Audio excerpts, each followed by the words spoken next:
Good afternoon, everyone, and welcome to this event organized by IRENA, International Renewable Energy Agency, and the Arab Youth Center. I will now give the floor to Mr. Francesco La Camera, who is the Director General of IRENA, for welcoming remarks. Okay, so thank you, Ricardo, and thank you all of you to be here with us today. And you know that this IRENA Youth Talk are organized jointly with the Arab Youth Center under the themes Access to Finance for Youth-led Startups and Innovation in Renewable Energy and Climate Technology. At the outset, allow me to thank the UNFCCC Secretariat for inviting IRENA to be part of the Youth4Capacity initiative, which was launched last year with the support of the Italian Ministry of Environment and Energy Security. Today's event will focus on capacity building for young innovators and entrepreneurs in the renewable energy and climate technology sectors. At IRENA, we believe that the future of our planet lies in the hand of our youth. We recognize the power of youth innovation in driving the energy transition forward. Since 2018, we have launched several initiatives to support youth empowerment and engagement in the energy sector, as well as promote ideas and solutions for a just energy transition. We continue to work with the aim of further empowering young people, providing them with the necessary resources, mentorship, and support to drive the transition towards a sustainable energy future. This event is a testament of our commitment and of your strong involvement in this endeavor. The recent launch of the IRENA New Generation Renewable Energy Accelerator program will play a crucial role in fostering a new generation of energy leaders. Through capacity building, mentorship, and access to finance, we will see young entrepreneurs transform their innovative ideas into successful businesses. As we look ahead to the near future, we will stand proud of the achievement and the positive impact brought about the new generation innovators and entrepreneurs in supporting the acceleration of the just, inclusive, and sustainable energy transition powered by renewable energy. In conclusion, I extend my warmest invitation to all young innovators and entrepreneurs who join us at this remarkable event. I think not many people, but it's still remarkable, okay? At least it was written here, I have to read it. Together, let us create a community of change makers, harnessing the power of youth to drive innovation and accelerate the transition toward a more sustainable energy future. Thanks, and back to you, Ricardo. Grazie. Thank you very much, Francesco. And now I have the pleasure to give the floor to Haya Asir, Senior Executive of the Arab Youth Center. Thank you, Haya.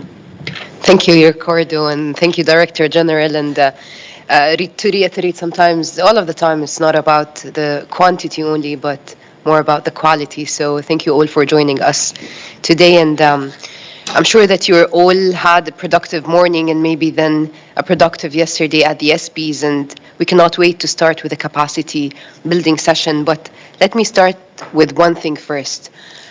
We reiterate a lot that the youth, their participation in the climate action should not be a result of their stakeholder status only, because they're the vital component in such conversations. Not because of their status, but because of the inherent value that they bring to these discussions. And these are all fancy buzzwords, and I think a lot of the youth do have a lot of ideas that they want to bring to the table, but let's bring it back to the basics. You might be well informed of the climate situation, but do you have enough tools to be able to implement these solutions that you might have? Yesterday at the opening plenary, we heard Ishraq from Yongo speak about a youth-led fund. And why is that? It's because when it comes back to the necessities of implementing climate action projects, the first question would be, how are you going to finance it? So we hope that today, as a result of the capacity building session, you'll get a bit more inspiration on how to be able to access fund and sponsor and pitch your youth-led initiatives. The youth, brimming with fresh ideas and a deep sense of responsibility, will be uniquely positioned to bridge the gap between the lack of capacity and the access to funds. Finally, today we stand at the midpoint between COP27 and COP28. And I want to thank our partners, the UNFCCC, IRENA, and Youth4Capacity for making today's session happen, because we hope that when we see you and welcome you all in the United Arab Emirates at COP28, you will be able to bring some of these ideas to life. Together, let's embrace the limitless potential of youth and youth-led startups in sustainable energy and work towards a more sustainable future for all. Thank you. Back to you, Roberto. Thank you very much, Haya, for your welcoming remarks. And now we move to the proper event. Let me put the presentation on the screen in order to allow, especially, I think someone removed the presentation from the screen, which is amazing. Just, okay, here it is.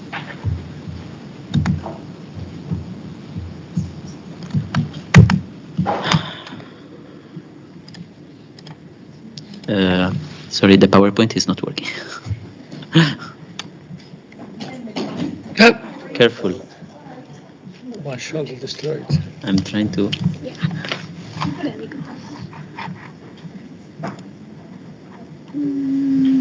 Okay. Yeah, there you go. Okay.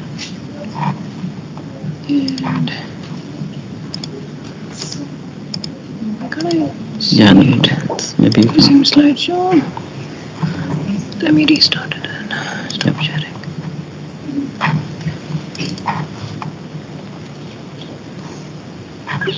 Yes, not open. Okay.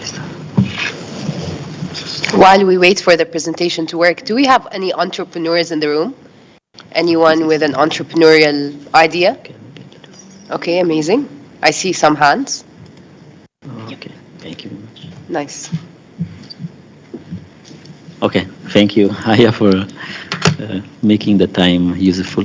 Again, today we are here jointly with the Arab Youth Center to bring you through a journey, we hope, where we will discover about new opportunities for young people that both organizations have put in place this year with regard to our IRENA NewGen Renewable Energy Accelerator, but also in previous year based on the work of the Arab Youth Center. There will be also an active workshop where we hope that all of you will be remaining in order to know more about the climate impact hypothesis tool that our colleague Abdelarham is going to present. And then there will be also a pitch session with the Arab Youth Center. Only a few weeks ago, the IRENA launched a new initiative for young people, which is the NewGen Renewable Energy Accelerator program.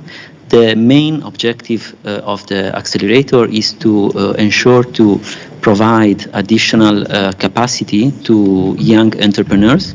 And thank you to If you stay here, we cover this. okay, sorry. Okay, I didn't realize that. Okay.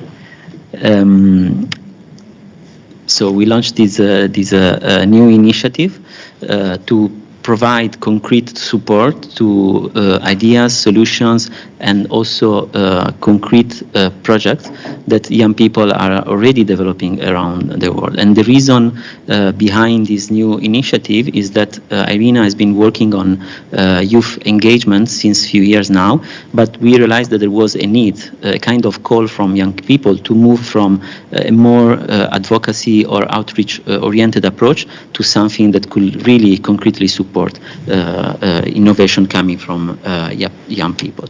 The NewGen Accelerator was launched on the 10th of March, and the main objective is to act as a global showcase for youth-led innovation and solutions in order to emphasize, highlight the role that young people are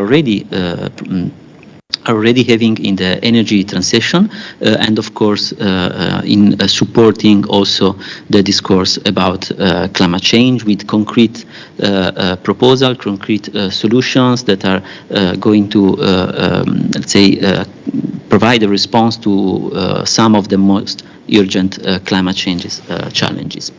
The accelerator is going to run during the summer for 4 months. We are still receiving application, and this is of course an invite for all of you that are here, but also for those of your network to submit your applications. And there is still time until the 8th of July through the second cutoff date. We have already received many applications from brilliant innovators and startups, but of course we know that there is much more outside, and we really want to ensure that the best solutions and ideas are a part of our accelerator. The accelerator, at least for this very first cohort that we are launching this year, will engage 15 scale-up and growth stage youth-led startups in businesses. And the reason why we as ARENA decided to go smaller instead of launching a more, let's say, bigger accelerator program is because we really want to be effective. We really want to differentiate and to create an accelerator that is different compared to what we and young people can find in the arena by working one-on-one or at least in a smaller group with young entrepreneurs. There will be different elements of the accelerator program which are highlighted here. There will be, of course, the main component will be knowledge base, which means that we are going to provide a specific training to the participants. There will be mentoring sessions and knowledge sharing opportunities. Just to give you an example, during the last week of September this year, here in Bonn, there will be the IRENA Innovation Week, and the participants of our accelerator will be invited to attend the Innovation Week. They will also have the opportunity to present their ideas to other participants, and there will be, of course, also a major opportunity which you can see also here, which will be to connect them with potential investors during the Innovation Week, to also connect them to other entrepreneurs that maybe have been involved in the sector already since a long time, that are bit more senior, I would say, in order again to expose them, to give them new opportunities, and ensure that they could really use IRENA's platform and platforms in order to scale up their businesses. As ARENA, we also have launched the IRENA Investment Forum, which are international forum that aim to again connect demand and offer within the renewable and sustainable energy sector, and young people that are going to be part of our accelerator will also be involved and engaged through in-person exposure during this event. Here, just to give you a sense of the timelines and the approach that we are going to implement starting from August. the beginning of August. As mentioned, there will be different stages as part of the Accelerator program. There will be a first phase which will see a virtual participation of the participants through training initiatives and also networking and mentoring, while the second phase will be more in person. And as I mentioned, we are going to organize their engagement during those initiatives, but at the same time we are going to engage our extensive network, which is made by different stakeholders from the private sector, but also governmental entities that are also providing support to young entrepreneurs. The program will be rich, the one, let's say, related to the knowledge side. There will be many opportunities to increase the knowledge, to know also something new, because of the need to work with the start-uppers, so with the companies that are already active, is to build on what they have already done and use IRENA's knowledge and network in order to scale up their businesses, and also to create opportunities within their network.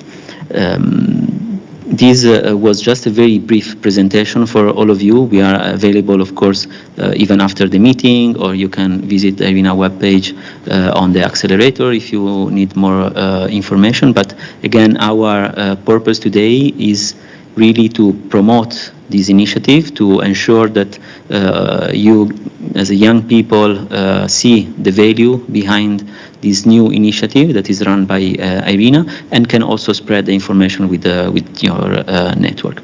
This will be very appreciated. As the time passes, I will now introduce my colleague Abdelrahman Fahmy, who is going to guide you through a workshop on climate impact hypothesis. Thank you very much.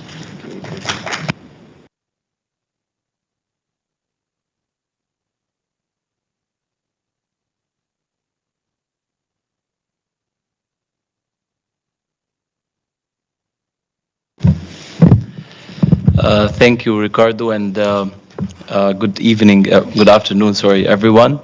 My name is Abdelrahman Fahmy, and I'm very happy to be with you here today to talk about the climate impact measurement for startups. I know not all of you are entrepreneurs, but I hope that also this tool that we are going to discuss will enlighten some skills that has to do with the climate impact measurement, which I think is really very important when it comes to discussions with investors or climate funds about the climate impact that the different startups are doing.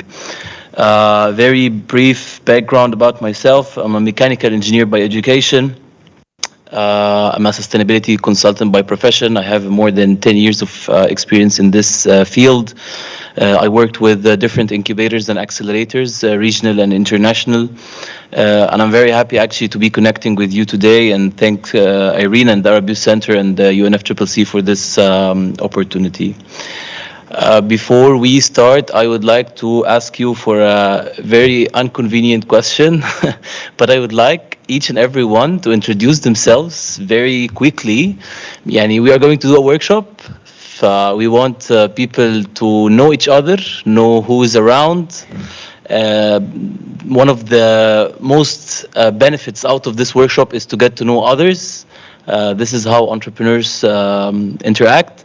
So if you are a founder of a startup, please also mention the name of the startup and your position and what's your expectations out of today. So just in 1 minute, introduce yourself, your professional background and your expectations. And I need volunteers who want to start.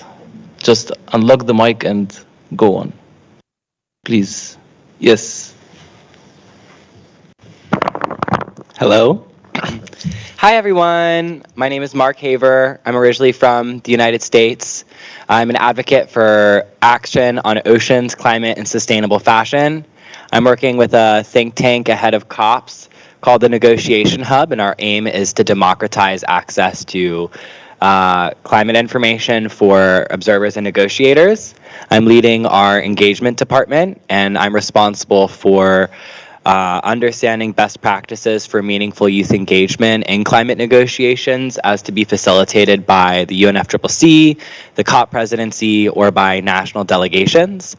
And we're looking for funding for our think tank and its work. So I hope my expectation out of today is understanding potential avenues to support not just entrepreneurial initiatives for climate action, but also nonprofit, think tank, and other types of grassroots initiatives for ambitious climate action. Thank you. Thank you. Who's next? Please unlock the mic. Sorry, everyone. I was eating. My name is Maina Brian. I am an architect or interior architect by profession who found his way in the climate space a few years back.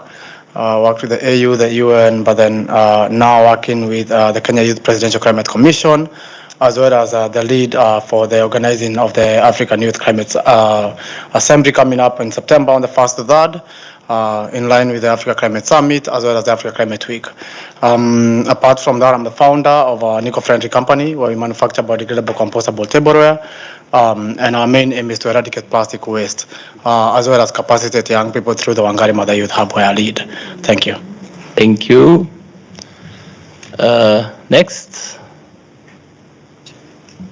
From the table over there, please. Yes, just introduce yourself, what you do, and what's your expectations for today. Not necessarily if anything concrete. Can I speak? Okay. Please. I'm Obindike Mashku Loretta from Nigeria, and the founder of Green Environment and Climate Change Initiative, where we work on mostly climate change education and ecosystem restoration. But in our ecosystem, in our climate change education, we have partners in renewable energy that teaches our students the solar installation and all of those processes. And we would want to work with you. Thank you. Yes. And also, I don't know if the clean cook energy, is it among what you do? I don't know, maybe. The clean cooking? Yeah, clean Okay. cook energy, if it's among one of the outcomes of your renewable energy for funding. So Yeah, if for that the is one of it, then accelerator, maybe we can work together, Yeah. because we deal on that too. Thank you.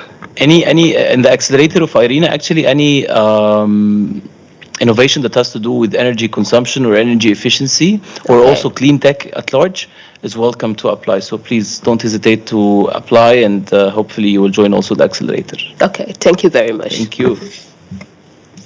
Please, yes. Sorry. Sorry. It's like No, it's fine. enjoying some falafel. Yeah. Yeah, so my name is Pooja Tolvawala, also based in the US, but born in India.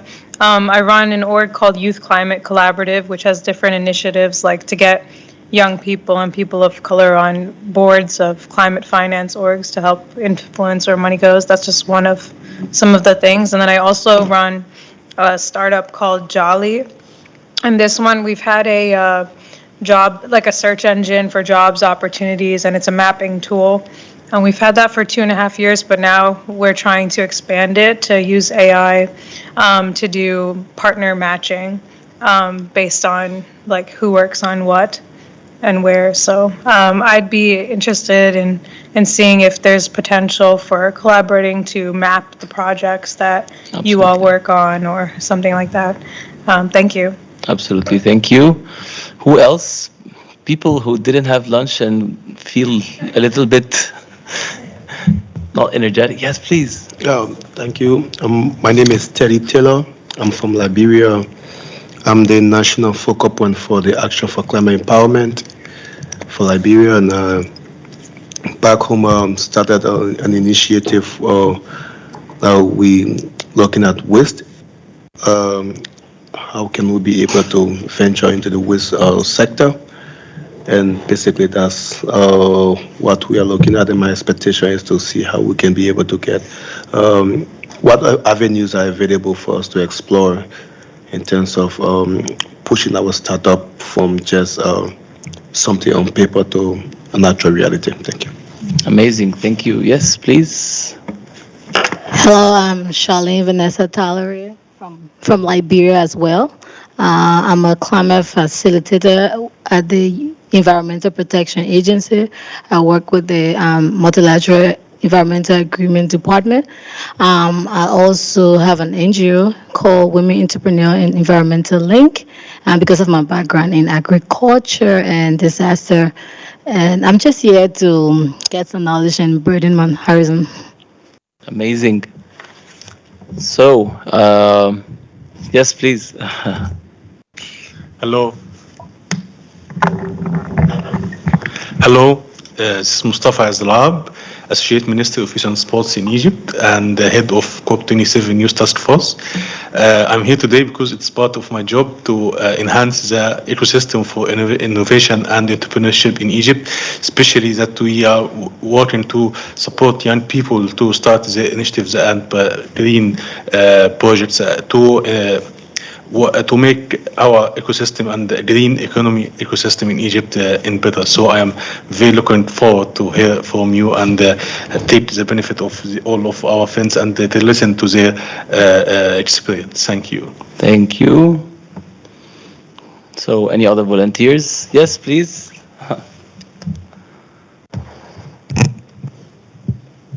It's a bit far, but I hope everyone can hear me. My name is Mariam Solika. I'm Egyptian as well, 24.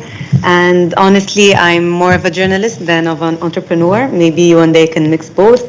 Today, I'm here as part of the Youth Climate Champion team with the COP28 UAE. And besides that, I'm here as an individual and as the founder of a platform called The Good News that basically is a platform for youth from all around the world to showcase all the big projects that they're working on, and I'm really eager to know more about each and every startup that we're going to discuss today and what are the new innovative ideas that we can come up with. It's a pleasure meeting you all. Thank you.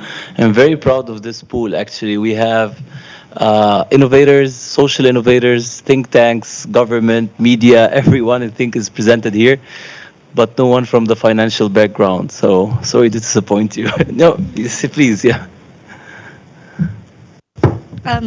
Good morning, good afternoon, everyone. My name is Axel Bodwell. I'm a finance analyst by profession. So I work within the Ministry of Finance in Seychelles, and basically I'm here to learn a bit how to make finance more accessible to young people. Yeah. Yes, thank you. Oh, also I'm an international youth climate change delegate. Yeah. Thank you so much. Yes, please.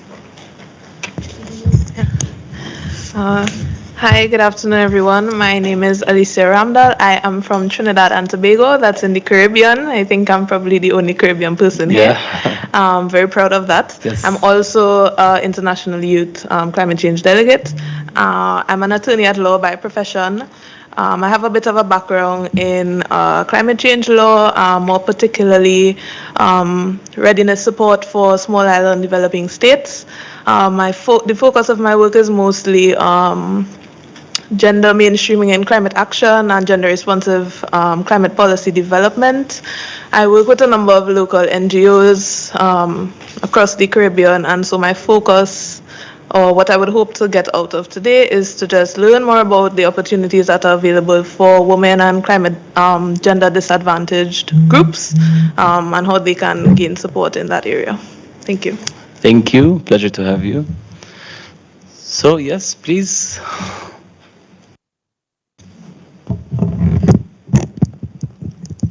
Hey everyone, so my name's Patrick. I'm from the UK. I'm one of the youth delegates to COP28 this year on behalf of UK young people. I have a background in climate change policy, have a master's degree, and I work in offshore wind policy, which is really interesting. I have an idea for a startup. It's just that, an idea though. But the idea is that it works like a loyalty program. So when you spend at various shops, you collect points, and you can redeem those points for things like planting a tree or buying a solar panel, that sort of thing. So I'd like to know if that's in scope of the finance streams you're offering today. Thank you. Yes, thank you. Yes, please.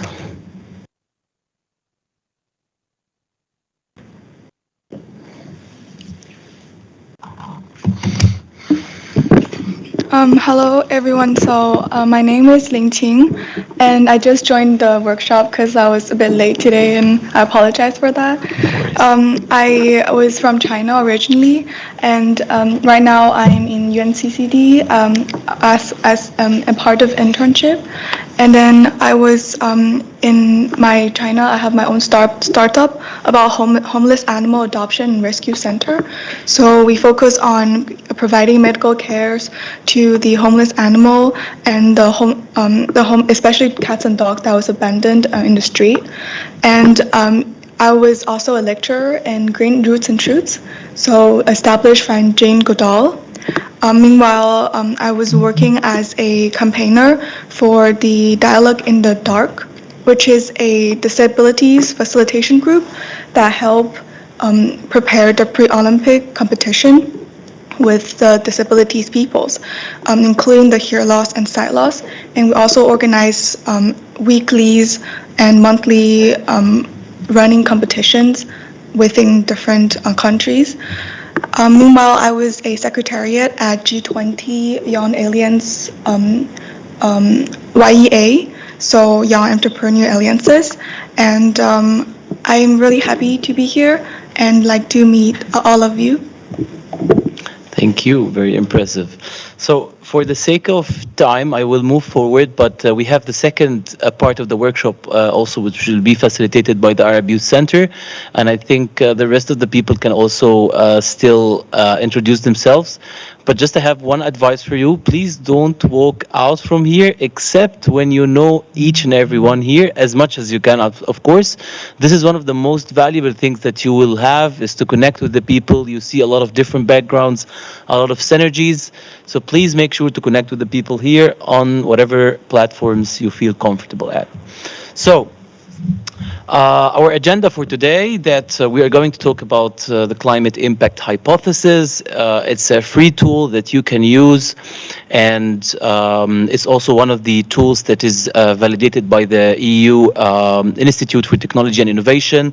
And this tool actually helps, it's designed for entrepreneurs and startups to quantify their climate impact and then pitch it to investors in a much more I would say financial terminologies later on.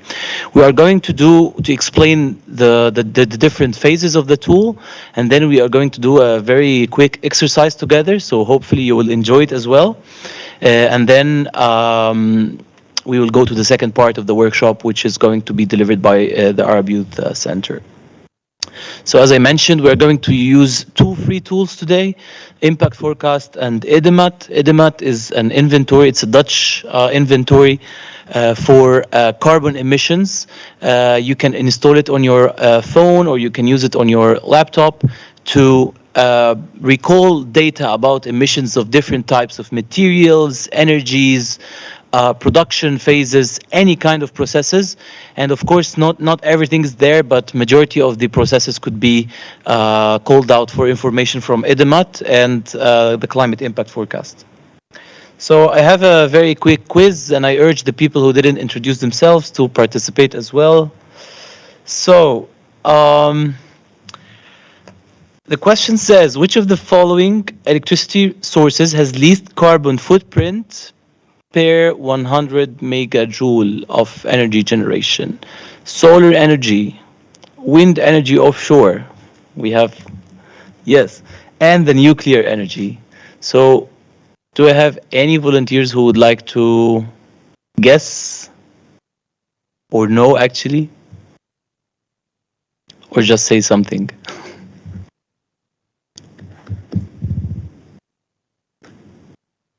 Yes, please. I'm doing the controversial thing probably, and I'm gonna say nuclear energy. Okay, not too far from being true. Yes. Okay. Yeah. So actually, the least one for carbon emissions for 100 megajoule, according to IDEMAT, is the offshore wind energy. And actually, if you see the number of the nuclear energy, it's not too far away. we're not promoting for a specific energy on the other, but we are talking about carbon emissions, and we have to analyze that carbon emissions are different when it comes to different sources. Okay, so let's go to the next question, which says, and this is very, what is the least carbon emission bag in terms of production? Is it the LDPE normal plastic bag? Is it the cotton-based bag or the brown paper bag? And I will give you a hint. We are talking about the same capacity. So just one bag plastic, one bag paper, and one bag cotton. And please remember this example because we are going to go through it in the workshop by detail. Because also we have a lot of arguments in that one.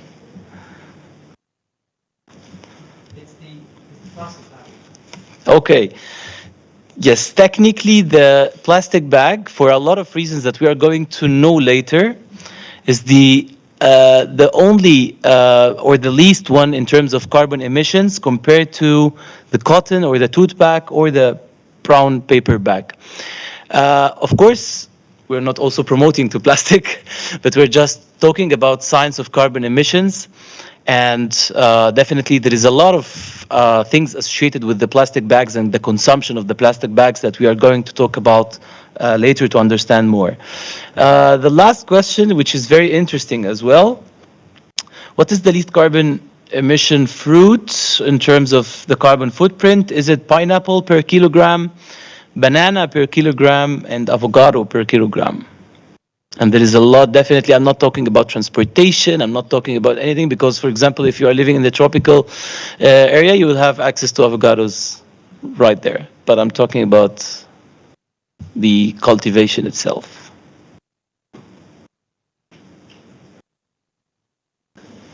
Yes? Okay. My answer is avocado. Avocado, okay. Yeah. Any other answers? Please. So I think I'm between pineapple and banana, but I think it's banana, probably. Banana, okay. Let's see. So it's pineapple, okay? Avocado is the maximum one with 0.24 kilogram equivalent per kilogram. Of course, one fruit of pineapple can be more than 1 kilogram, but this is something else. And banana is 0.09, and the ananas or the pineapple is 0.05 kilogram of carbon equivalent. What we are actually getting out of this quiz that climate impact is not intuitive. We cannot guess climate impact. I think in different perspectives we have learned about this is an eco-friendly product, this is an eco-friendly service, but in the heart, it's not actually doing us a big favor in terms of carbon emissions. So we have to stick to the science behind and start analyzing the actual data of carbon emissions. If we are talking, carbon is definitely not the only parameter that we have to look at. We have to look at the ecotoxicity, we have to look at the environmental degradation, resources optimization, but carbon emissions is one of the very critical aspects that we also should be taking care of when we talk about a climate innovation or a climate product. So the climate impact hypothesis is a smaller version of a process that is called the life cycle assessment. And the life cycle assessment is a systematic analysis of a certain product since it's the extraction of raw materials. So for example, it's sand in the mobile phones before even it's turned into semiconductors or something until the end of use. So it's the analysis of the life cycle, how this product is being manufactured, how this product is being transported and used, and then how is the end of life of this product. Usually businesses and large corporations, they usually spend years in studying the life cycle assessments, And it's very insightful actually, and it's very beneficial. But as you know, entrepreneurs and innovators might not have time to spend or resources to spend the life cycle assessment. That's how, or that's why, the climate impact hypothesis and the forecast afterwards is a beneficial tool for startups. As we said, so carbon is just one of the indicators. The word most sustainable depends on how you choose to define it. Okay, it's not something I would say that you just say easily. The functional unit that we are discussing today is called the kilogram CO2 equivalent. So every single parameter that we are going to work on is going to be translated into a kilogram of CO2 equivalent, and that's actually the standard unit that every organization talking about climate reductions are using. The history of the life cycle assessment dated back to the 60s, and it was first used on energy to analyze the life cycle of the energy in terms of harnessing the energy and then the usage and so on. And also it was integrated a little bit to the industry afterwards, and now it's being used in every different aspect of the industries and the world itself. So the purpose of the life cycle assessment, as we mentioned, so they analyze the quality of inputs and outputs of the materials during the life cycle of a product, quantifying the inputs and outputs, assessing the various environmental implications, using the info collected to improve the various processes involved. And this is very important. As a startup, as an entrepreneur, you have to reach the best process in your manufacturing or your product delivery or your service development. And this iterative process, actually, the life cycle assessment supports, and also the tool that we are going to talk about supports the iterative process of enhancing the value chain and the production of any of your products or services. And also definitely making public policies. So for example, for institutions who want to ban certain material or phase out certain material, life cycle assessment is a very good tool to be used and analyzed for this. The main phases of the life cycle assessment is four main phases. Number one, the goal and scope of this assessment. Do I need to reduce materials? Do I need to find alternative solution of a scarce material that I'm using in my industry? Is the energy prices getting high? I need to use a lot of more energy optimization processes. What's my goal and what's my scope definition? Then I have to look at the inventory analysis. And in the inventory analysis, we will see how it works. So I will gather all of the information that I have, all of the processes that is linked with my product or service as an innovator. And then starts the assessment of each single process or each single material that I'm being used. At the end, we have, like any other process, we have to do an interpretation about what's the results of this impact assessment and what should be the next steps for me as an innovator. See, this is the life cycle inventory, and as you may know, any process in the world, whether it's digital or physical or whatever, have some inputs and outputs. And the inputs could be materials, energy, water, air, what type of materials are we using? And then inside this, there is a couple of processing and activities that you do on your service or your product. So are you going to do distribution? Are you going to recycle something? Are you going to manufacture something? What kind of processing you're doing on your product or service? And then you have an outputs, okay, which is maybe waste, emissions, the final products definitely, and also any byproducts or co-products to this process. We're just giving a very brief background about life cycle assessment because it's important to understand the science behind the tool for your future perusal. So the impact assessment, as we discussed, is the evaluation of how significant the potential environmental implication is. So we have to understand the product, the service impact on the environment and the society, and to identify also the areas of improvement. Okay, and we have already talked about the interpretation.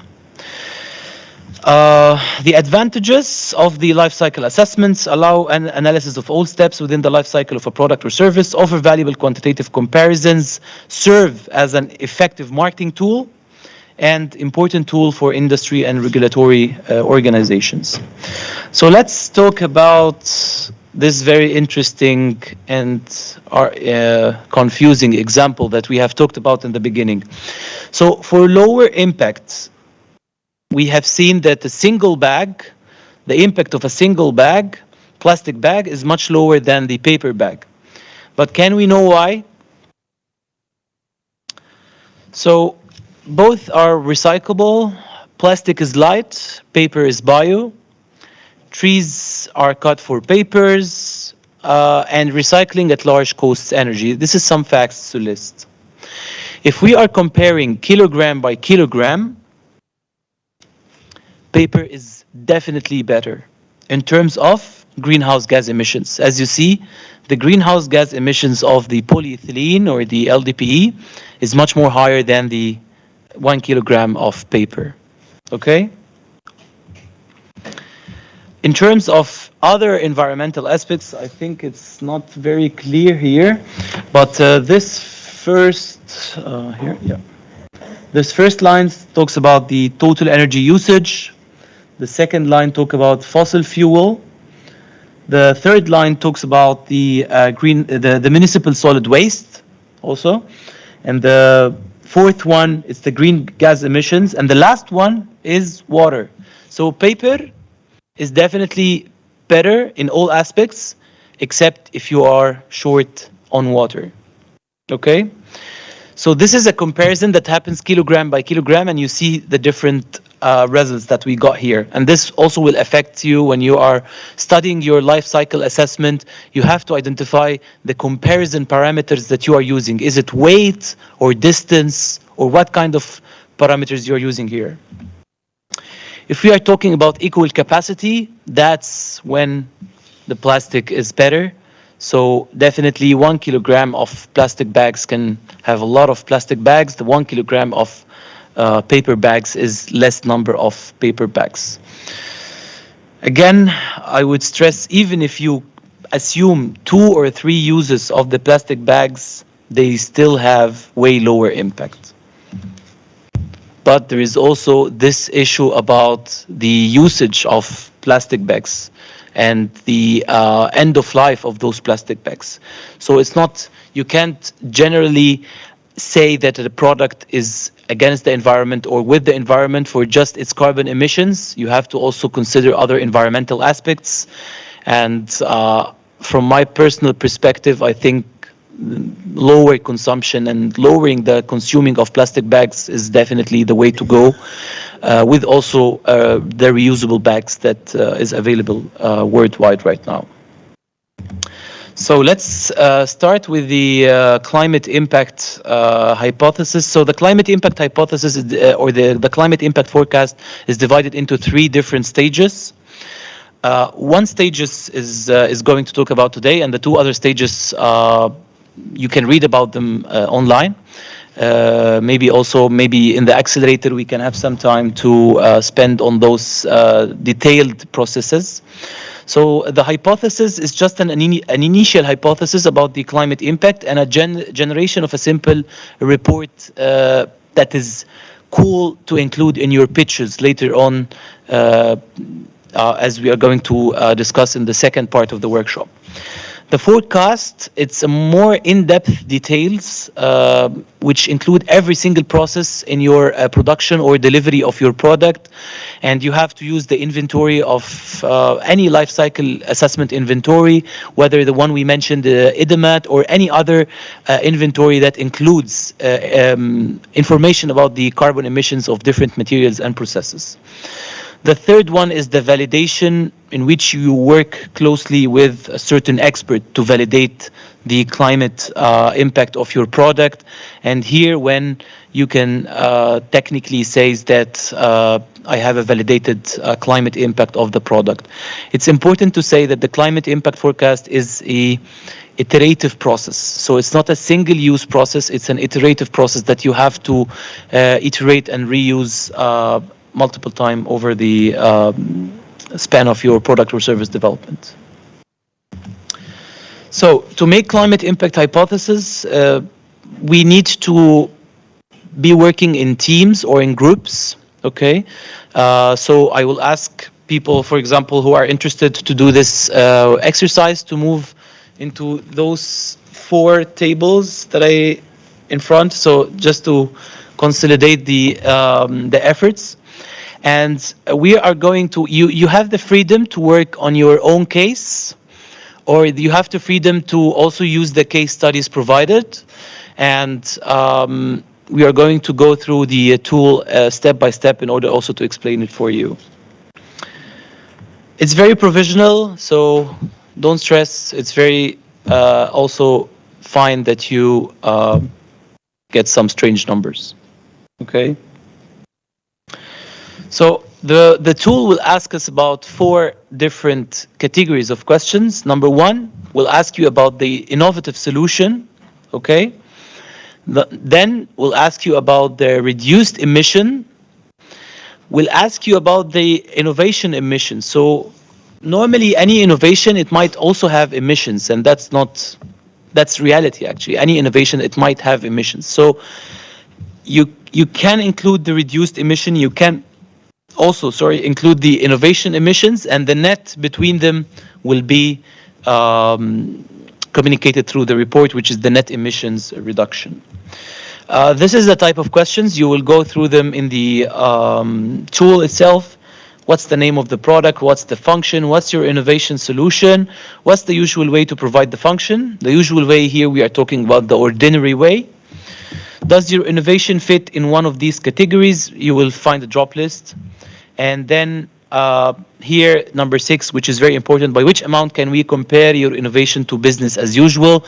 And this is called the functional unit. So are we talking about, for example, light bulbs, which is the functional unit of the light bulbs could be in the lighting hours of the light bulb itself. For the cars, it could be the distance covered.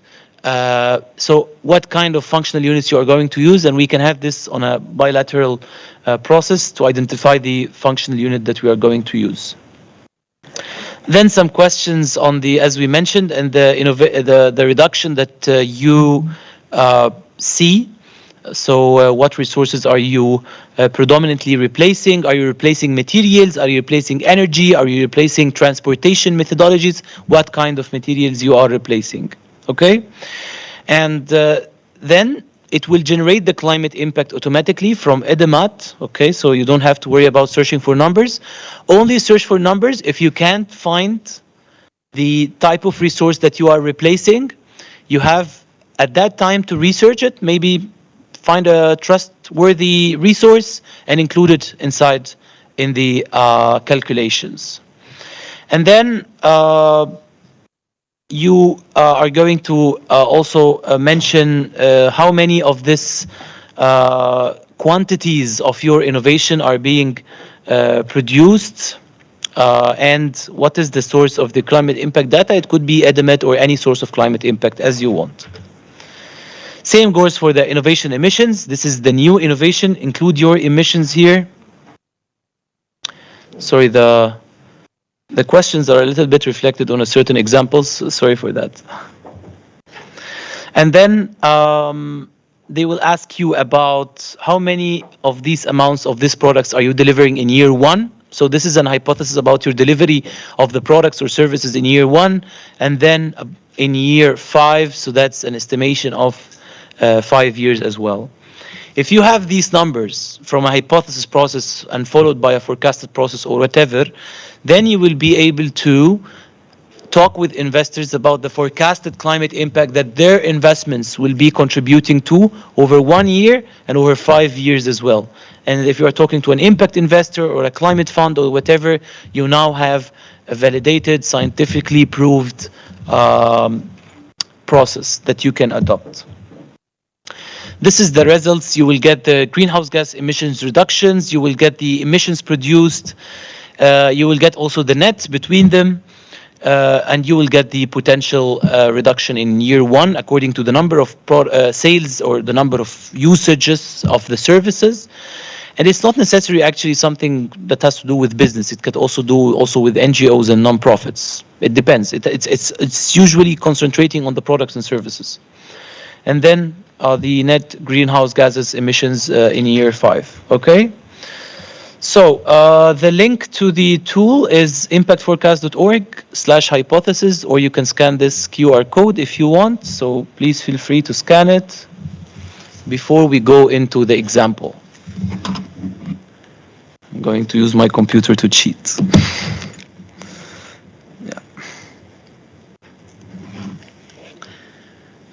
Can we exit the presentation and go to the web page?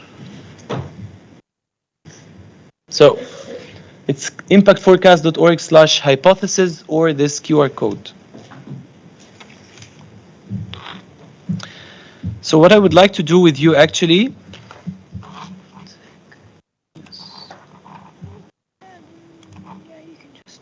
perfect, and grab it here. Okay.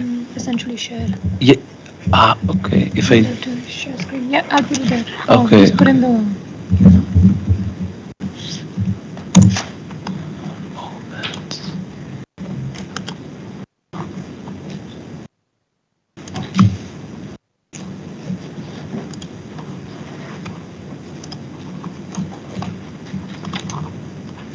Yeah, it's fine. Yeah, so you can just go to Teams.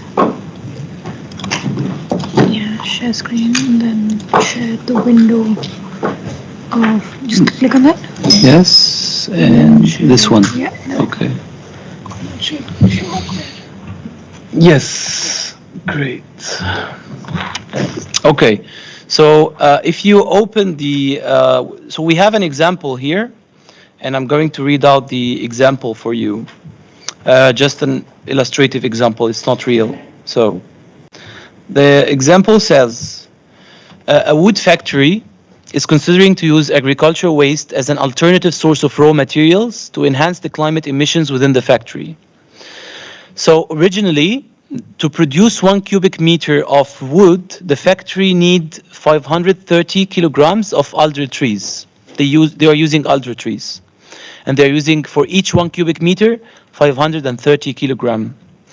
Instead, the factory is studying the feasibility of using agricultural waste with very minimal carbon footprint as an alternative material to cover its demand and production capacity of 100,000 cubic meters per year.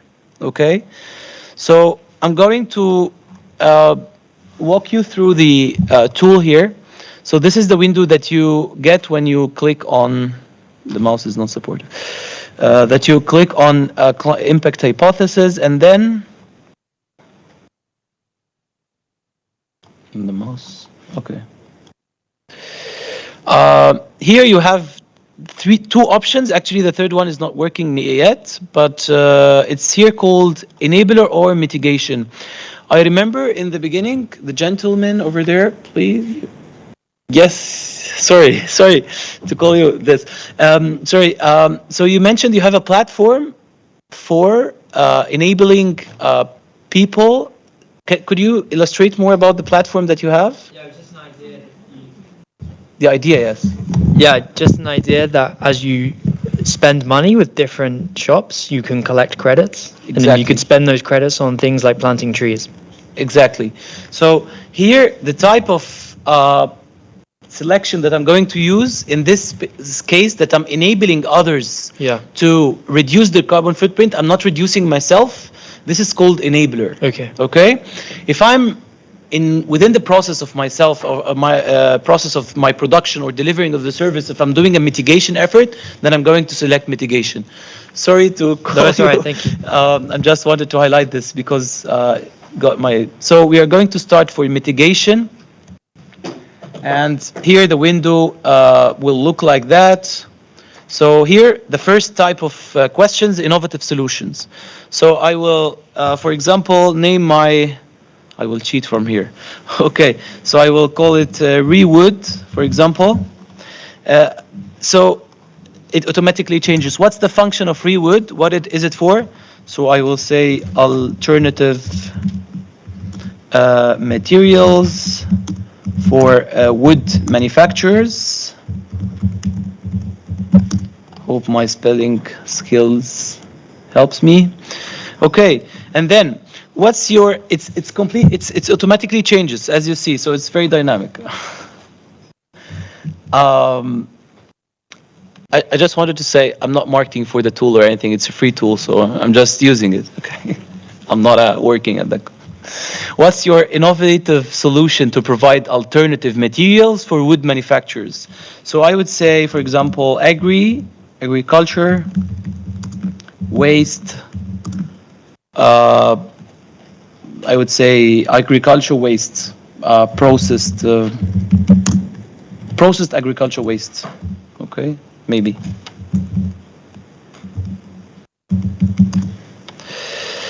Okay, and they are saying, what's the usual way to provide alternative materials for wood manufacturing? The usual way is trees, cutting trees. Okay, here, does your Rewood fit in one of those categories? And there's a lot of categories that you can definitely check.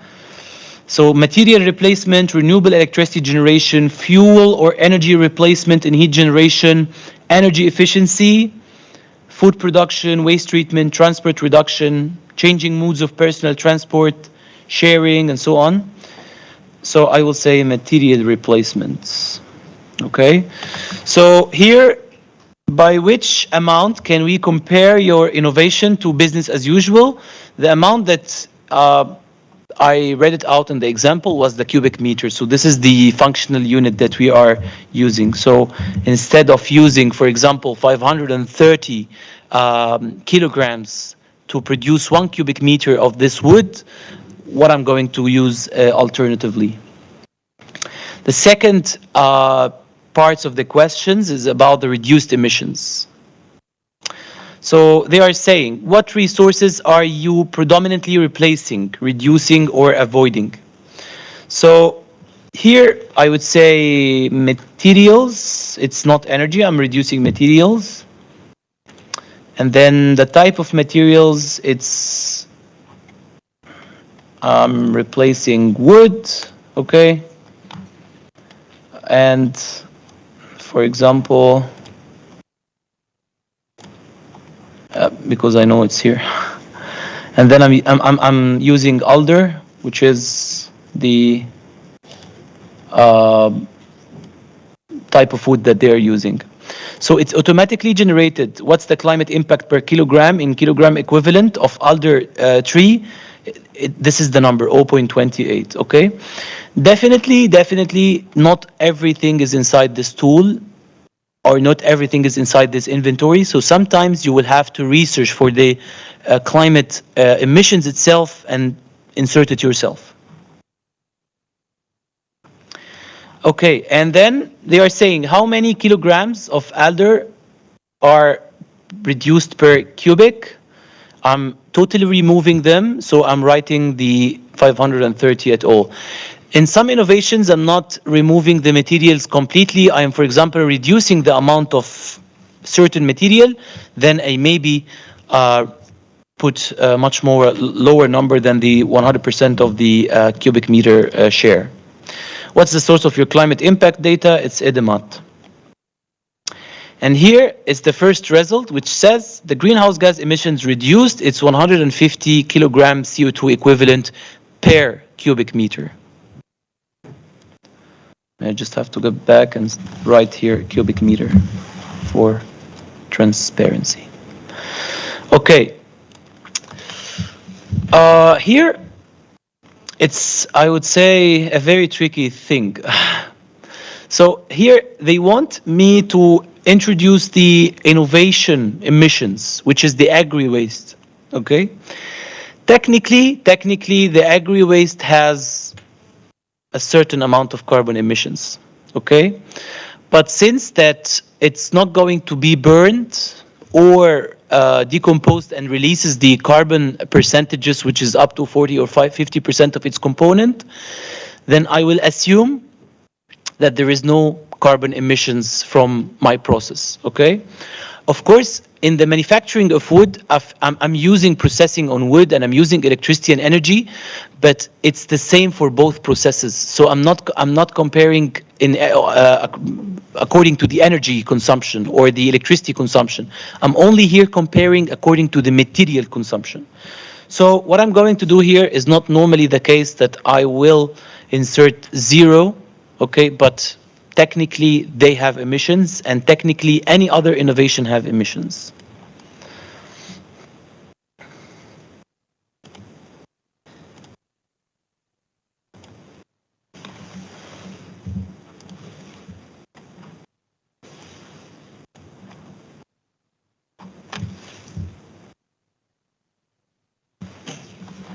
So I'm using also this provided information. How many cubic meters are you delivering in year 1? So according to the statement, it was 100,000 cubic meters. And maybe in year 2, I will put different number, maybe 500,000, okay, in this tool. And then at the end, you will find this result. So the net greenhouse gas emissions reduced per cubic meter is negative 150. The net greenhouse gas emissions reduced in year 1 is negative 15 kilotons CO2 equivalent. And the year 5 is negative 75. And then you have this very cool statement that says that rewood has a GHG emission reduction potential by providing alternative materials for wood manufacturers with our processed agriculture waste instead of cutting trees. Per cubic meter, we avoid the emissions of 150 kilograms CO2 equivalent by reducing the need for 530 kilogram of alder tree while we emit 0 kilograms CO2 equivalent by using the agricultural waste.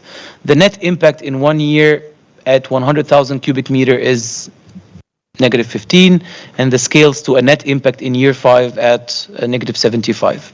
This is definitely a hypothetical example. It's not realistic by any means, because I would have introduced the climate impact of the agricultural waste itself. What I actually would like to help in right now is for you to get familiar with this tool a little bit on your cell phones or your mobile laptops. For those who would like to interact with the tool but also doesn't have a certain concrete startup or innovation at mind, thanks to my colleague Zagi, yes, thank you. He provided me with 2 case studies that I'm going to show it for you right now. You can access those case studies online and use them to get yourself familiarized with your tool. We are almost, this is the last part of the first workshop. So access the tool, type in some numbers, and yeah, if you would like to ask about any question, I'm available. Let's work on this for the next 10 minutes until 2:30, and then wrap things up. Let me, yeah, I need to share again.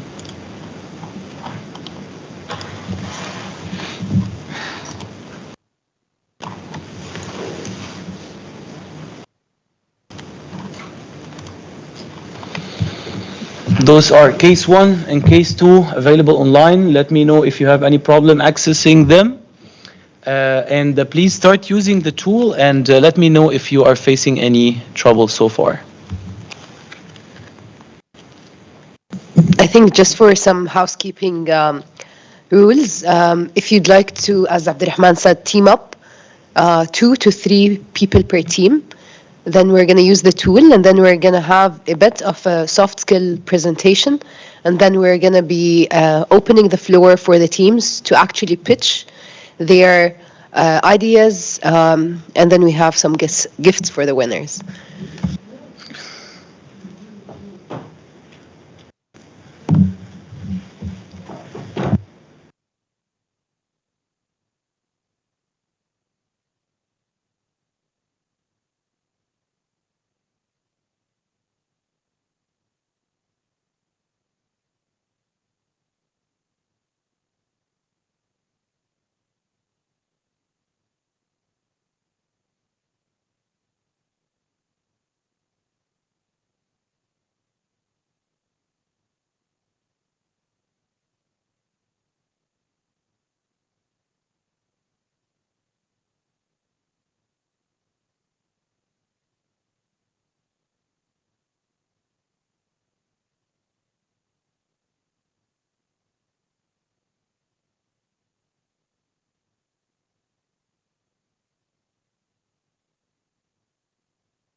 Okay, I see people teaming up. Just a quick reminder, make sure your team is only 2 or 3 people. Okay. Or I mean, if you want to be more than 4, more than 3, go ahead, but we only have 3 gifts.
Thank you. Thank you, Abdurrahman. Okay, so just to reiterate on what's going to happen now, Abdurrahman had given us a lot of technicalities on how to develop a compelling pitch. And then from our side, we're going to focus a bit more on the soft skill part. And then we'll give you some time to develop both and work on them together. And then we'd kindly ask you to come on and pitch for 5 minutes. So please take into consideration that your pitch cannot exceed 5 minutes. And then we're going to have 2 minutes for the judging committee to ask any questions, if any. Okay, so while we wait for the presentation to come up, what I'm going to talk about today is basically the other one. What is your body saying? And I can see that by speaking very slowly, I caught some attention. And the first thing I'm going to do today is I'm going to move from behind this table because you don't want to limit yourself by sitting behind a table. So I'm going to go and stand behind a pod.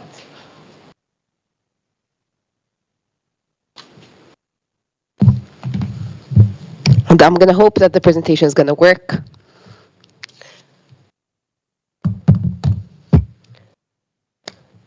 How much of me can you see? I mean, give me a percentage. 15%? 10%? Why would I give you only 10% when I have 100% to use to convince you or communicate a message? So the second thing I would say, do not, if you can, do not stand behind a barrier between you and your audience. Is the presentation working? The presentation is still not working. So while we go through the presentation that's not working, I'm going to give you some examples of good strategies and bad strategies, okay? And we're going to speak about, let's give you a bit of like scientific background and numbers. When you're giving a presentation and we're giving a pitch, 7% only is conveyed through your words. All of this that I'm saying is only 7%. And then 38% is my vocals, and that is if I'm speaking too slow or too fast. Okay, and the rest, can you do some math? Can you do some math? 7 plus 38? 45. So the rest is 55% that is purely my or your non-verbal gestures as body language and so on.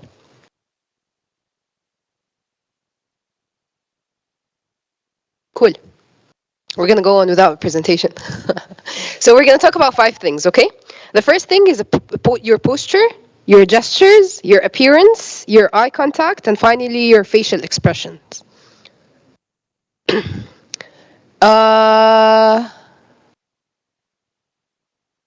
What is a posture? What is a posture? The table at the back, I don't think they can hear me. Can you hear me? Can you tell me what's a posture? What do we mean by your posture? Cool. Okay, you're close. So imagine if I'm speaking. Am I loud enough? Do I need to? Okay, cool. Imagine when I am giving you the presentation, I am slouching. The people online won't be able to hear you if you don't speak on the mic. I'm sorry. We are Talking due to your limitations. Yeah, sorry. All right, they're not gonna be able to see me there. All right, imagine if I am giving the presentation. Not only am I slouching, but I am also flagellating with the way I'm standing. So all of these things, sometimes we use them as a defense mechanism when we are stressed to make sure that we're comforting ourselves. But do you think the slouch posture conveys confidence? I want you to pay attention to the way you're sitting. Look at our friend here, the way he's sitting. He has his hand on his head, and he cannot even hear a word of what I'm saying. Hi, can I know your name? Yes.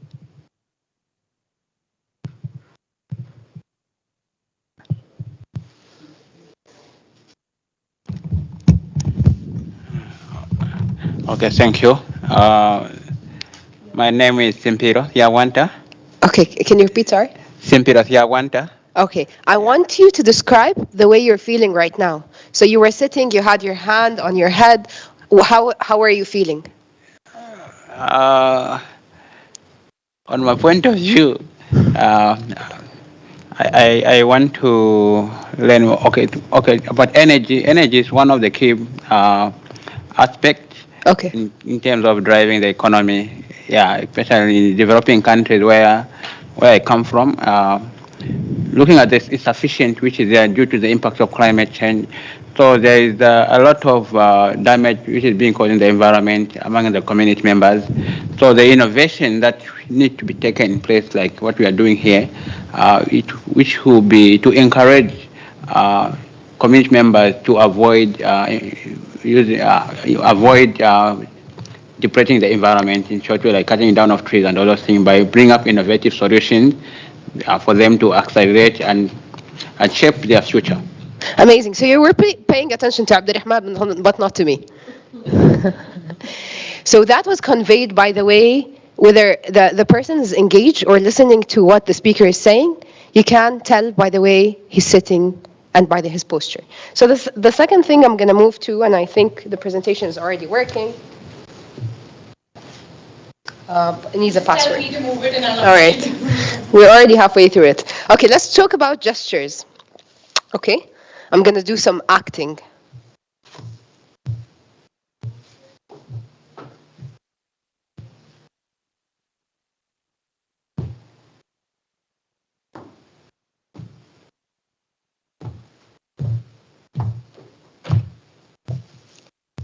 What do you think? What was that? Sorry? I said like thinking. Thinking. What did you feel? Do you think I was confident? No, you were bothered, kind of. Do you think I was genuine? Real? Do you think I was real or fake? Fake. So I was faking confidence. And that is something you were able to tell. All right, something else. Your hands. Your hands. A lot of the times when we speak, we use our hands, but have you ever thought that the way you use your hands can be positive or negative? The person who's not listening to me and working on Abdurrahman's task, what's your name? Yeah? Rashid. Can you show me a way of positive usage of hands? Well, honestly, the first thing came to my mind when you mentioned it is you don't want to raise hands above your head while you're talking to someone. Otherwise, you're just putting yourself in a critical position. Interesting. Cool. What is a positive way to use your hands in? You want to make sure your body language matches what you're talking about. So, at a certain level, and also you're not bringing your hands together. So, Amazing. you don't want to put your hands in your pocket. Amazing. So what Rashid said, if you didn't hear him at the back, he was saying your hands have to match the way what you're saying. So you cannot be talking about something that is critical and deep and you're moving your hands very fast and rapid. Your face, having a pleasant face. Rashid again. Sorry, I just get excited when talking about face. Go ahead. Yeah. Oh, there you go. Just want to be in the camera as well. Yeah, you're not talking about climate change problems and issues, and you're just laughing. So your face matters a lot. And so if you're talking advocating the matters that has bad background and negative, you also want to match your face with that and not really be just laughing and smiling all the time there, right? So you finished your statement and you looked at me, and what did I do? What did I do with my body language? I nodded. Is this a positive or a negative gesture? It's a positive one. It can be both. It can be both. It's a positive if he finished his statement and I nodded, and it can be a negative gesture if I am not listening to him and I'm constantly nodding, and that would be, again, making sure that you're not faking it. All right? So make sure that when you're nodding to a statement, not you're nodding all the way throughout someone's presentation. Okay, eye contact. Eye contact. Imagine if the entire time I am doing my presentation, sorry already, I'm going to move off the stage for a moment for this. The entire time I'm doing my presentation, I am just looking at one single person and I'm not looking away at anyone else and I'm only focusing with him. And I'm just talking to this one single person and I'm making constant eye contact. Is that making you feel confident or not?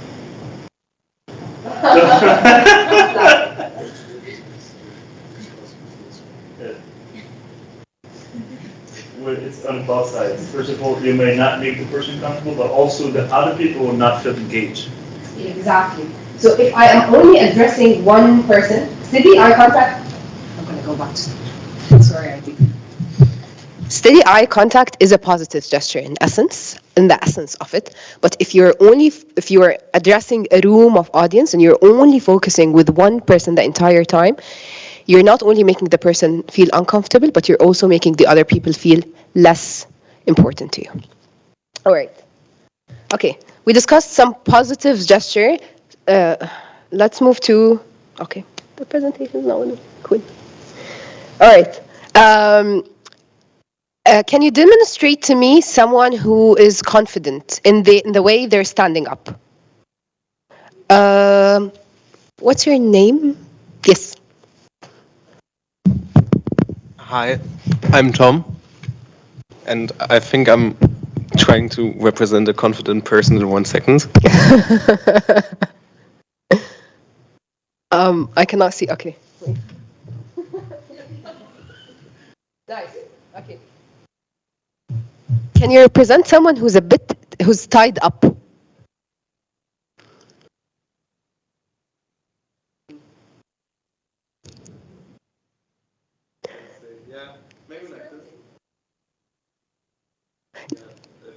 No, you're doing well. You're doing well. Now I want you to represent yourself.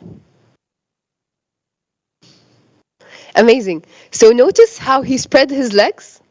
Now his legs are proportional with his shoulders, and that is one. I don't know if you've done it out of consciousness or you were unconscious about it, but that's one positive gesture that conveys confidence. Your legs should not be very open or should not be very closed.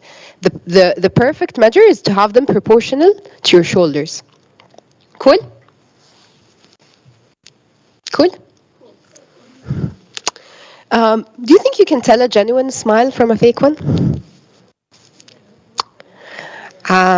What's your name? Jihad. Do you think I am genuinely smiling? Do you think I am genuinely smiling now?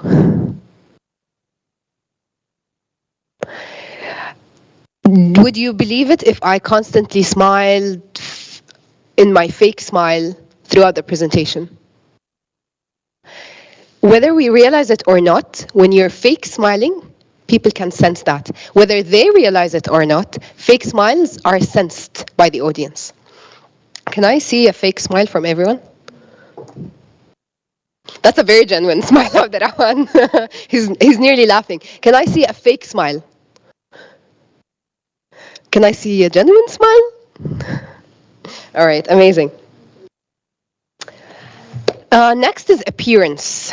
And appearance does not have to do with how much what you're wearing costs.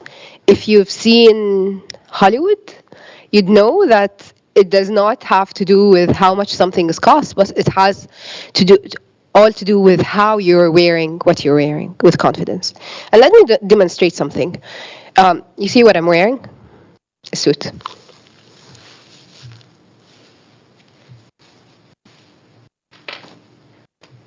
What's the difference between now and 10 seconds ago? I cannot hear you. If you can use the mic, that would be great.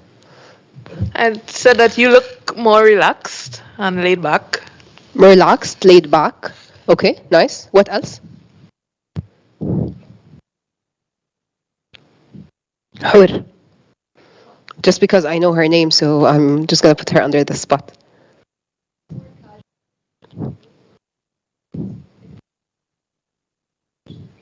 Nice.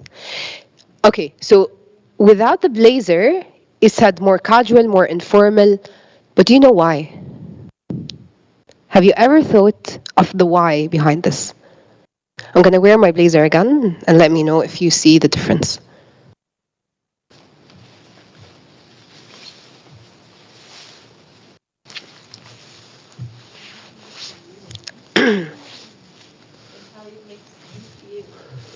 Okay, maybe. What else? Any other ideas? It's something that has to do with the blazer itself. It makes your shoulders look higher up. Nice. I'm going to give you a chocolate by the end. Have you ever thought, why do we have these strict shoulders in our blazers? Posture. So they give you more of straightforward shoulders, which conveys more formality, which is something that you might need when you are pitching a startup and you want people to take you seriously. I'm going to give you one more trick. When you dress and you want to dress to show more dominance, always try to dress with things that give you more space, that when you're taking more space. So the shoulders, although it's very marginally more space, but the way they are, when you're taking more space, this asserts more dominance. If you see, do you know the puffed sleeves? That's an example of something that is going to take more space. Give me another example of an attire that would take more space, or of taking more space in general. I want you to look at Ricardo. Look at the way Ricardo is sitting. How is he sitting? Yes, how is he sitting? He's taking more space in the way, yeah? Which communicates that he is comfortable and he's confident in the way he's sitting. I want you to also... What's your name? Yes, Patrick. I want you to look at the way Patrick's sitting. And this is very common for men. They usually sit like this. How is he sitting? Yes, thank you. But I mean, what's the gesture? How is he placing his legs? Yeah, if you can see it. How do women usually put one leg over the other? Do you see Jihad? Yes. So what's the difference between the way Jihad is sitting and the way Patrick's sitting? Patrick's taking more space. Okay. I'm going to go faster. I know I took a lot of time. I think we talked about eye contact. Come again? Not necessarily. Not necessarily. So there is, and we can dive deep into this later on, but there is different taking up space when it comes to even different personalities, different backgrounds. So it does not necessarily have to be like this, but with generational gender roles, men developed or evolved to sit like this, and women thought this is more polite. And we're not going to go into a gender discussion right now. Okay. I took a lot of time already, so I'm going to leave you with a few points to remember. Don't be stiff. Body language that may be misunderstood or unprofessional. Give me an example of something like this. Give me an example of something that might be interpreted as unprofessional when you're giving, especially when you're pitching your business. I cannot hear you without the mic, though. Like when you're saying like this, yes. Finger just shows like that you're ordering to the person. Exactly. Always remember that different gestures might mean different things in other cultures. What's your name? Yes. Hi, I'm Taiba. Taiba, can you give me an example of something that we usually do but might be interpreted as unprofessional if done in a business pitch? A gesture, in essence. Saying and not knowing what to say next. Okay, that is another point, but yes, that is true. You're trying to fill in space. When you're talking and you're saying in between, you're trying to fill in space, but to the contrary, if you leave the space and you're comfortable with the space as is, it's much better than saying or. Okay. What is another gesture? Yara. I'm picking up on people I know names of. A gesture that might be interpreted as as unprofessional. Winking. Yes, yes. I think sometimes goes to touching, which is absolutely not professional. So, like, just not to be touchy. Depends on the culture, because in a lot of countries that would portray more of comfort to the other part, and Ricardo has a very good example of this. Because, for example, and correct me if I'm wrong, in the Italian culture, if you put your hand on someone's shoulder, that conveys that you are respecting them in essence, or you're welcoming them. So, but it's a very good point to make sure that you are aware of the context you are in. Is there anything else? Time. Unlike when we send an email or when we write a business proposal, we have time to review it once and twice and thrice, and we run it by ChatGPT, and we make sure that our English is perfect, and we send it to our colleague, and we ask for our professor to proofread it. But unfortunately, we cannot do that with body language. The thing about body language is that it's prompt. You get one shot at it. The last thing I'm going to leave you with is remember that when people are not sure whether to believe what you're saying or what they're hearing, they're going to go with how you are making them feel. Thank you.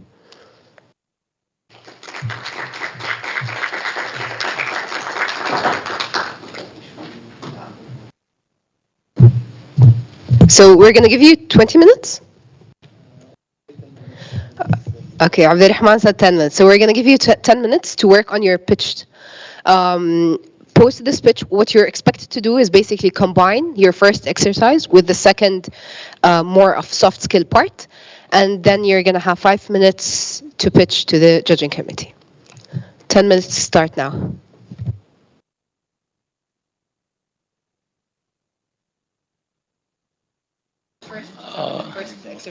Yeah, so at 3:10, we expect you to pitch about a case study or your innovation, whatever you like. Just mention the idea, the climate impact, use the gestures and body language that Haya spoke about, and we're looking forward to see the workshop outcome. 5 minutes. It's maximum.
go there?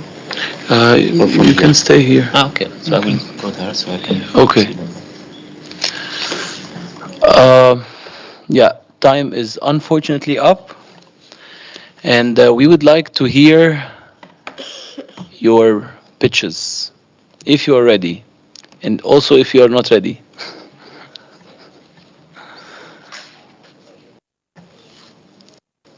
So,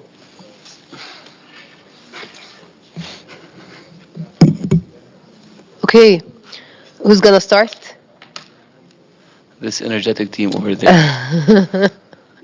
What about you start? Challenge. Or you're gonna have to go up on the stage. Yeah. On the stage? Yes.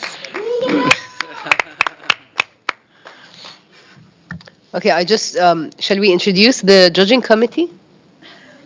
Yes. Okay, so just for everyone to know, we have 5 main pillars in the rubric. 2 will be on the usage of the climate hypothesis tool. I hope I'm pronouncing it right. And then 2 points will be on the presentation skills and the voice or usage of body language. And 1 will be on the overall pitch and how compelling it is. We're going to be grading Haya, me, and Ricardo, and Zagi. All right. You can start. I think you're gonna need to use the mic. You're gonna need to use the mic so everyone can hear you. Maybe the podium is better. Yeah.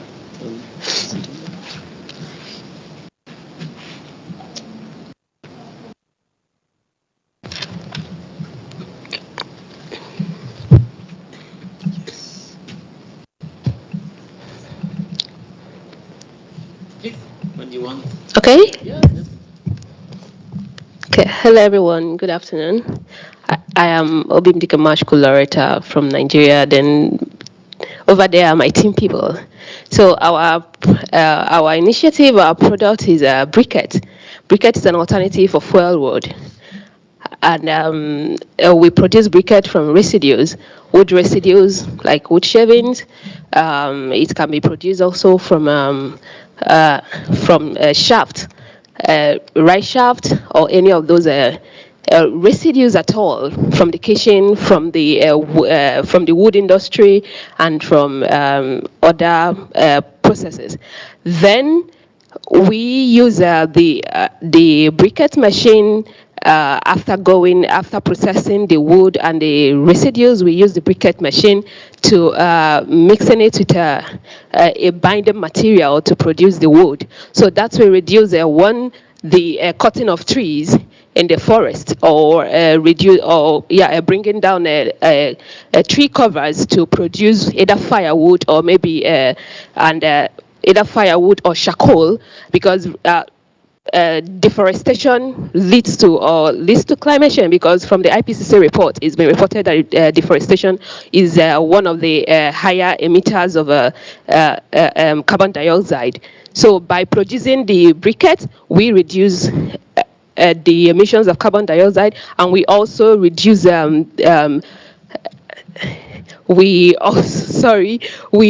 reduce a burning of those materials, which produces the carbon. Thank you. Okay, judges, do you have any questions?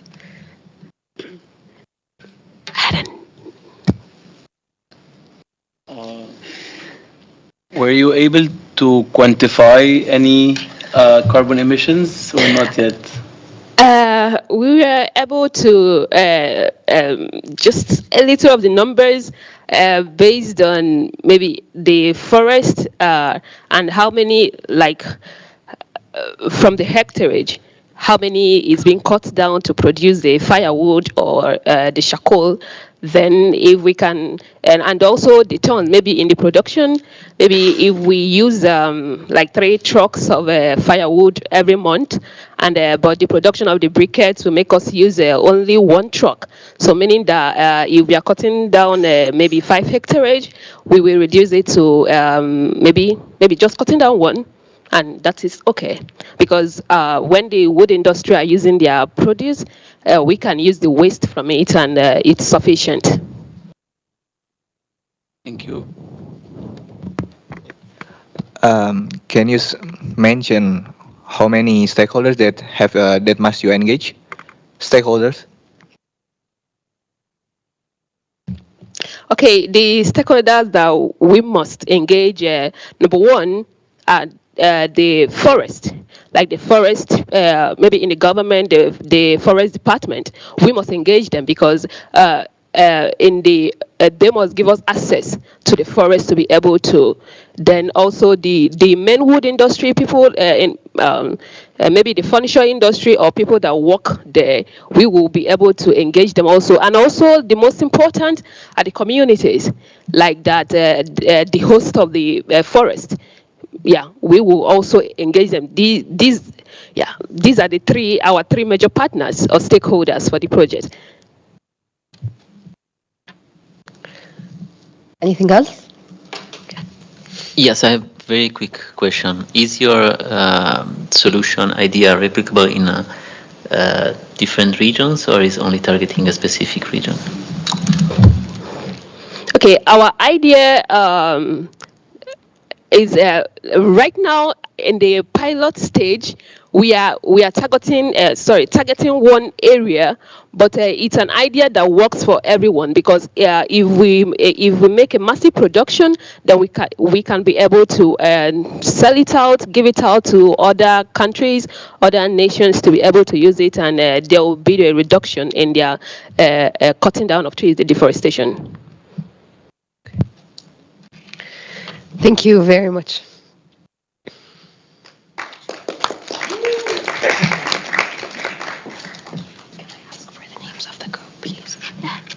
Okay, the second group.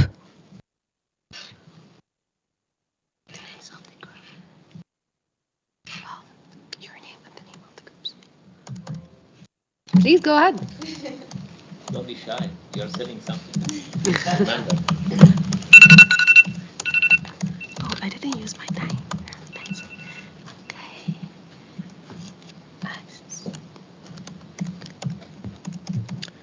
We are solidification and we identified a problem. There are around 200 villages in Africa that uses diesel generators to get electricity in their villages. They use around 24 tons per year per village, and we want to change that. So we have identified a solution, which is to replace the diesel generators with distributed solar panels, which is a renewable source of electricity. This would reduce the amount of carbon dioxide emissions from 25 tons to 2.4 tons per year. So that's about a 90% reduction. This would also create jobs in the local communities in each village, helping to provide a societal impact as well. We would need $200,000 to invest in these first 200 villages, and after that we can scale up the solution for other villages. And will you invest?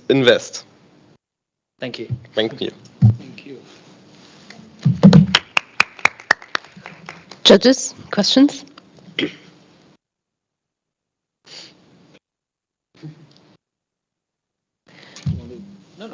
You can, yeah, sure. This was good. Would you mind telling me where in Africa and why? We were just working off the case study, so Yes. we didn't have that information. All right. So it's still $200,000 instead. For the first 200 villages. This is only for the first. All right. All right.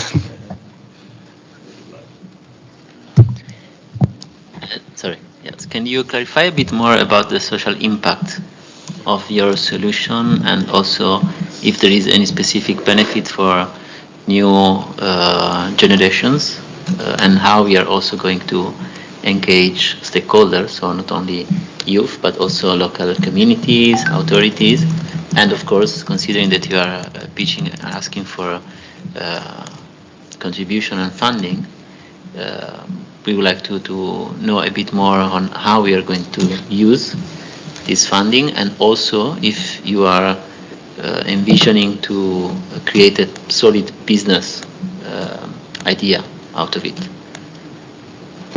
Because, and the last question is related to the fact that it's clear that it is going to benefit many villages, but at the same time, is it, let's say, a solid business idea, or how do you see it? So let's start first with the social impacts, because we are giving these villages a lot of new energies and like solutions to their existing problems. We can not also give them basic jobs, for example, people that are going to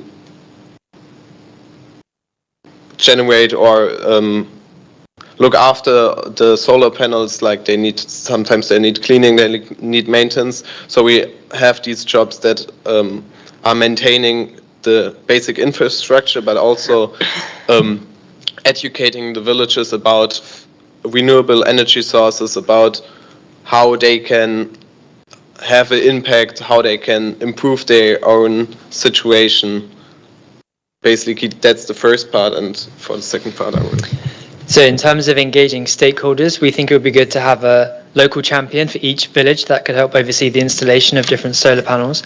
And I think it is a viable business model because everybody needs electricity. And as we move forward into a zero carbon future, electricity plays more of an important role in providing our energy sources. So you can rely upon customers in these villages requiring electricity to power things in their homes every day. And you can charge per unit of electricity that is consumed. If there are no other questions, audience, judges, thank you so much. The names of the group, just your names, please. Third group.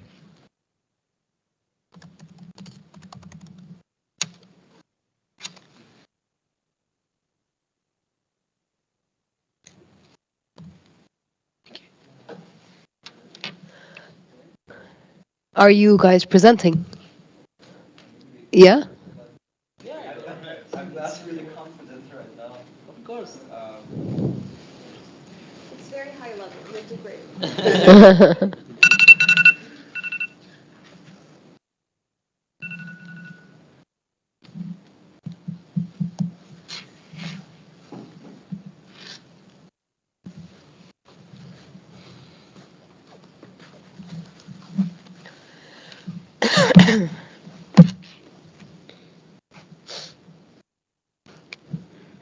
And time.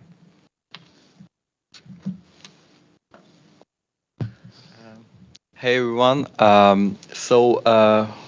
PowerMe is a company which it is our company, and we produced software actually, which monitors the energy efficiency from the whole electric products. And as you may know, most of us leave all of computers or electronic devices on standby, which also consumes electricity. But this program which we made somehow monitors the whole process, and can also save something about 10 till 30% of the electricity, and the costs of the electricity are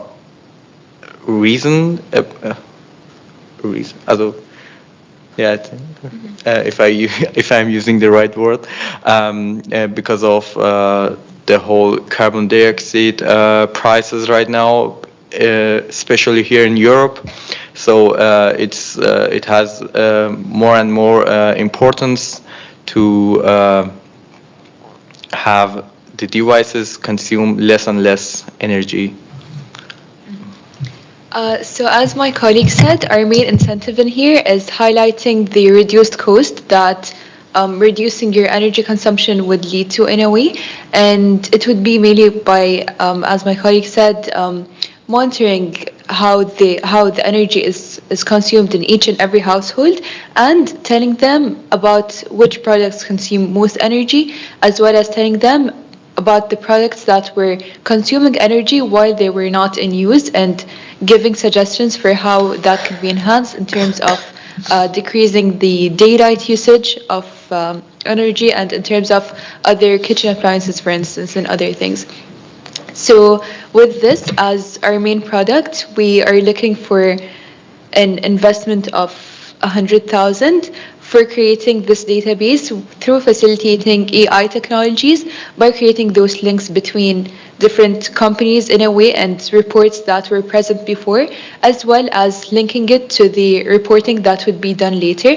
And through facilitating those two main resources that we're using, we aim to basically bring in this whole picture and create those synergies between the reporting that's available for the citizens.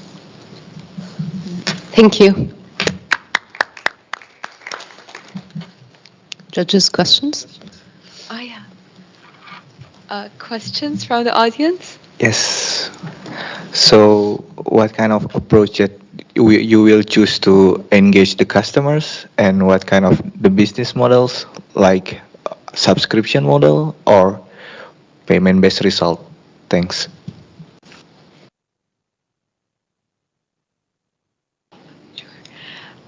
So mainly we're thinking of having it as something on a rather governmental level, in a way a collaboration between, for example, the German ministry, and proposing to them this product. And for them, basically we're looking for an adoption or from the government itself to have this on a nationwide level, because with a system of reporting, the more information you have and the more access to information you have, the better and the higher quality of reporting that you're going to get. So this is why we want to basically go to the approach that's going to give us access and exposure to most users in a way of the product itself. Any other questions? Yes, just the climate impact. Have you managed to quantify any of the climate impacts that your software will be developing? About the household, the 1.1. Okay. So the climate effect, you mean? So as I said, this software reduces the efficiency of not the efficiency. It increases the efficiency and reduces the consumption of the electricity used by the devices. And so if we live in a world where we have efficient devices which use less and less electricity, so we don't need that much of electricity, which has a positive impact on the climate, so we don't have that much of CO2 emissions in the air. Okay, thank you.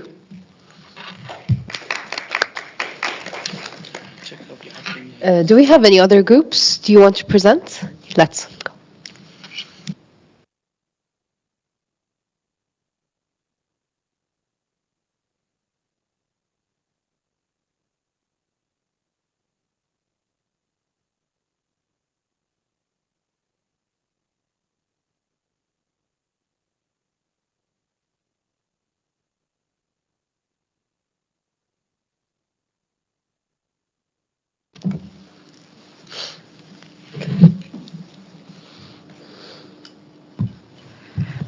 So our groups is focusing on the under electricity issues in Africa, and our group company name is called BioCow. So basically, it was estimated that every year there's the agriculture sector for Africa is about 15%. So we decided to focus on agriculture as the main electricity sources that we can gain from renewable energy production. And our research has shown that the cow manure is a really great production for the long-term electricities for about the 500 and around 500 more households in Africa that need the electricities. It's also a really great sector that brings about the sector gap between farmers and the secondary industry and tertiary industry. And it's since Africa has a average hotter climate, the agriculture would be a very great implementation part to put in the sustainable land management and restoration at the same time. And our company in the end are able to provide 500 watts per household per day for electricity, and there are already cheese farm working on the electricity production, which can sustain for the coming years until the future from 2023. Thank you. Oh, thank you. Judges, questions? If I may, thank you for the presentation. Regarding, it is clear which sector you are targeting, but I haven't heard anything about financial aspects and also how sustainable will be this business, and in case how much you're thinking to need in order to make it a reality. It is a really good question since the BioCow has already established its factory. So it's only a part of the the pastures and the cows industry. So basically, it doesn't need high budget to restart the whole thing again, because all we need is collect the manures from the cows that's in existing agriculture inside of Africa already, and then put those manure into the process of heating and steams and generate into electricities. So the budget would be for first year it wouldn't be too much. I would say 20,000. It's a quite applicable amount. Yes, please. Go ahead. Very quick question. And this is not working, I guess. Well, as an African, we do have an issue of access to communities, and you're Kobai, right? That's your company. It's going to be a little external, right? So what is your plan in order to access communities in Africa? Would you work with local partners, individuals, farmers, or government? I think it's to bring about all the stakeholders into one generation. So the agriculture was from the farmer as into stakeholder perspective, but it's really important for the policy to put in the incentives first in order to engage not only the farmers but citizens to raise the awareness of the importance of the renewable energy that can help to reduce less emissions, carbon emissions, and increase the land reservations efficiencies.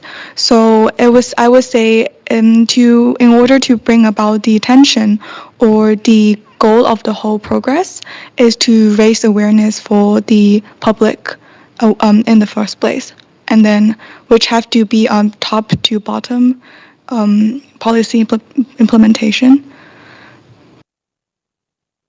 Thank you. Thank you so much. Thank you. I think that's it. We'll be calculating scores, but as the judges compile scores together, allow me to invite on the stage Yara Jitan from the Arab Youth Center and Zagi from G20.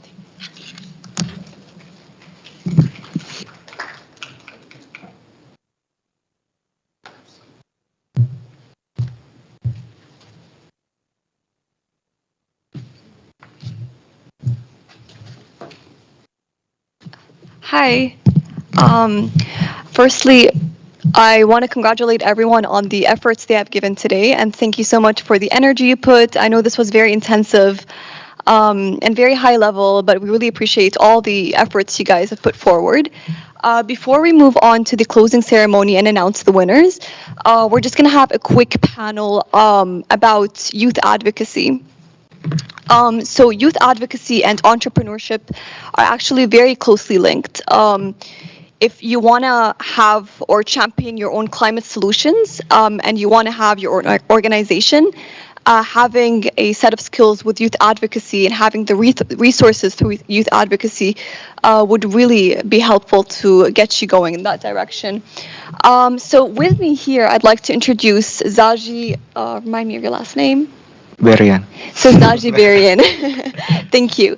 So Zaji Berian is from Indonesia, and he has his own organization called Community Society of Renewable Energy. Society of Renewable Energy. Yes. Thank you so much. And they actually have the organization was only founded in 2019. And they've endured coronavirus, and still the organization has been really, really successful and very influential in its reach. So Zaji will be giving us a bit more of a brief about that. With that in mind, I'm going to begin with my questions. So I guess my first question to you is, how can youth, through your experience, better participate in meaningful and effective engagement within the energy field? Yes, thank you so much, Yara. Hi everyone, my name is Zagi Berian from Indonesia. Founded the Society of Renewable Energy. So I will give my 2 cents regarding the youth engagement. I mean that the youth engagement is really, really meaningful if we can achieve the quantity and also the quality itself. So within the tangible outcomes that we can show to public or to other stakeholders, we can get the trust from the others, and we can scale up our like our movement. And then for me, there are several journey to create some meaningful engagement. The first one is we have to think what kind of our potential. We have to identify our team, our expertise, and so on. And the second one is we have to think about how can we create some journey, like identify the context, what the context that will be work on. And the second is what regarding the policy itself, regarding the market landscape and so on. And then the third is we have to look how can we report. Without the report, we cannot identify our impact. We cannot identify our result. So it will be useless anymore. And the last is we have to amplify our our projects to our social media publication and so on, in order to amplify our message to be heard globally. And a lot of channel in the social media, like we can use Instagram, TikTok, and Spotify, for instance. You have to look what kind of audience that you will be engaged, and that's how the youth engagement work on. Thank you.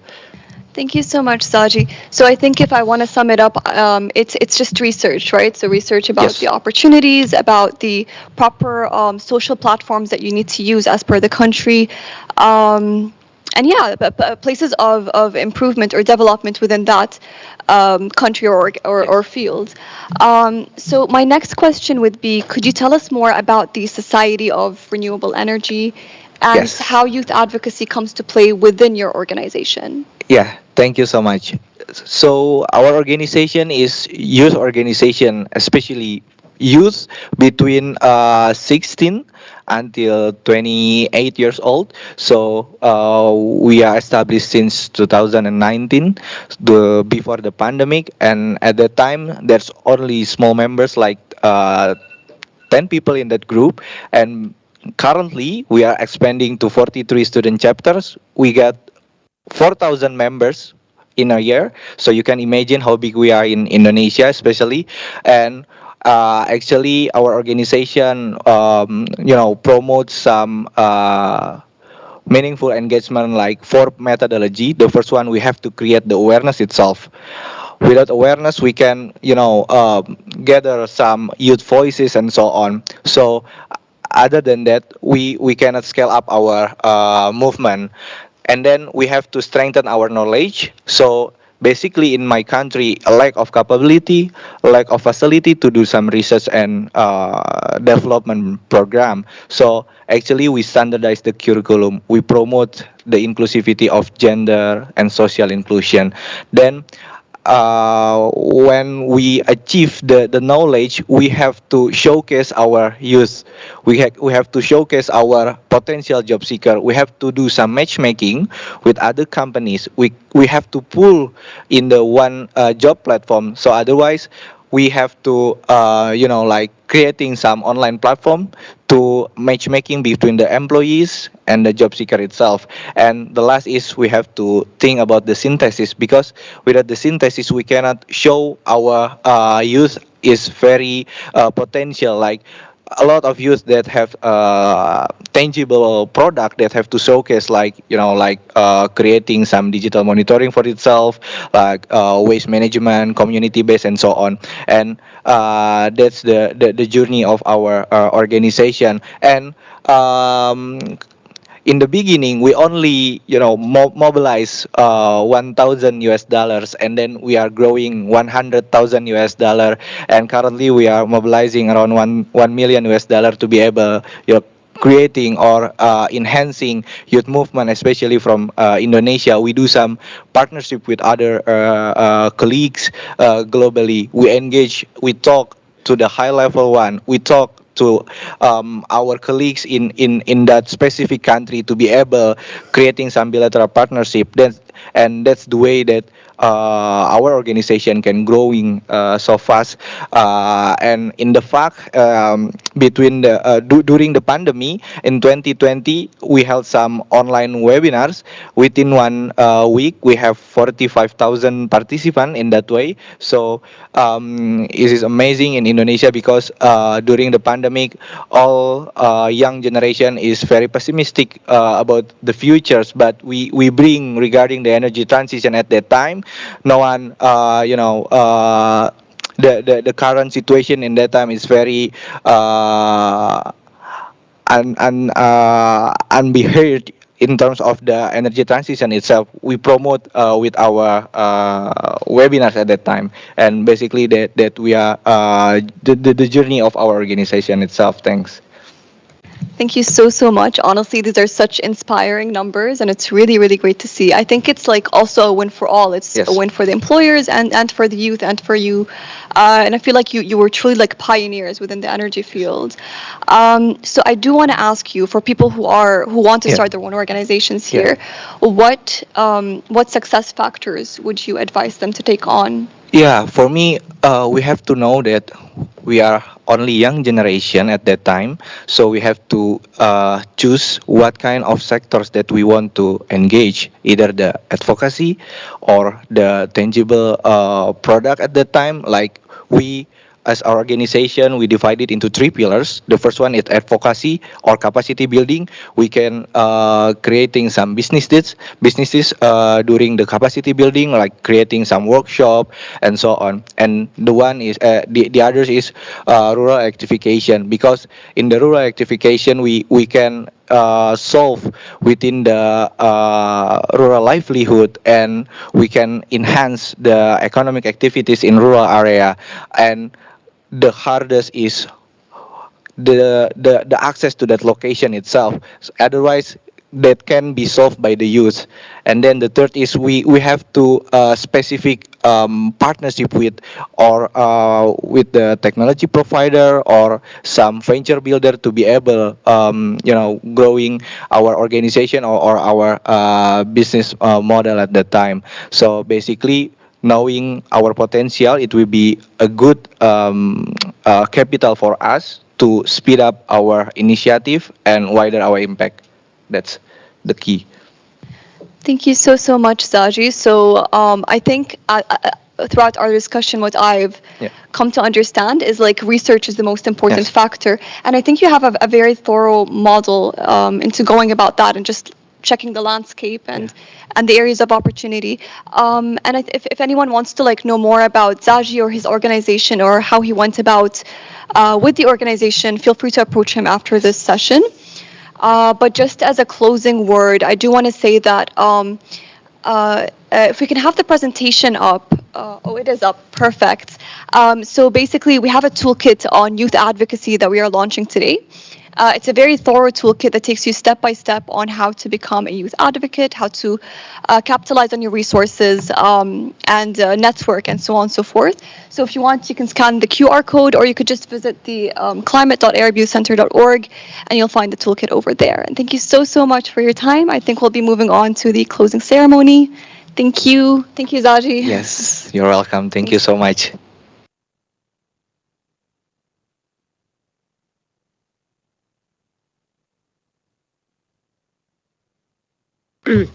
So we have the final results in.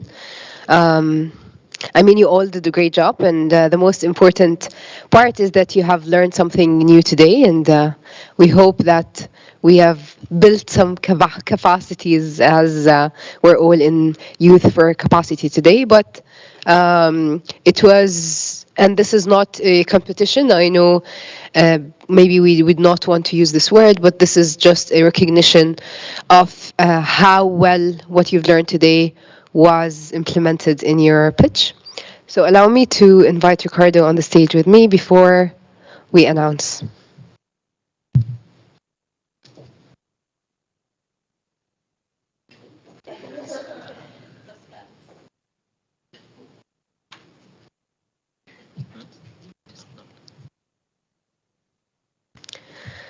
So I'm going to be very honest. The grades were very close to each other, but we did have one group that has achieved the highest number of scores. Just to repeat, the criteria had to do a lot with how well you used the climate impact hypothesis that Abdurrahman asked, and then how compelling your pitch was from a soft skill perspective. And the team that got the highest score is Tom Thies and Patrick Lavery.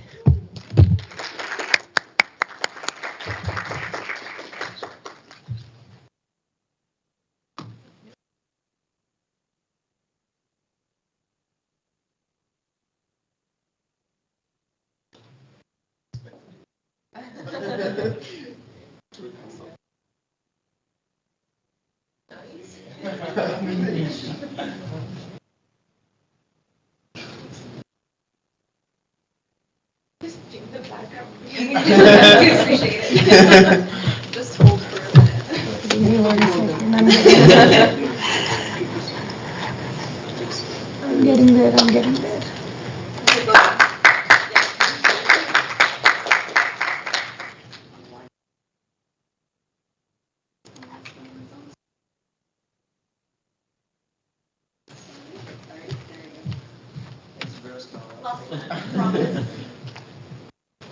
And if I may ask everyone for a group picture.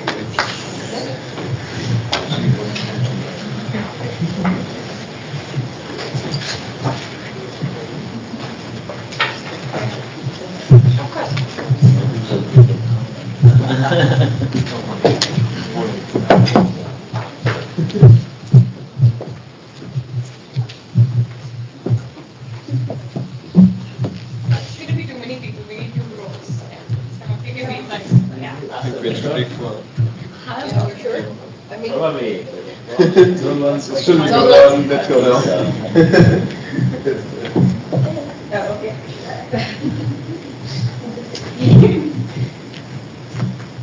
Could you squeeze it?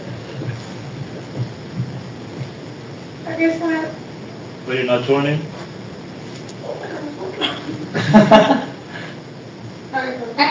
Come on. You want it? Yeah.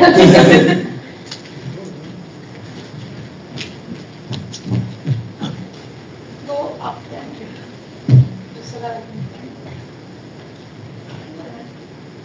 Up there, yeah. Oh, that's perfect. I like that. Sometimes you want to run in and join.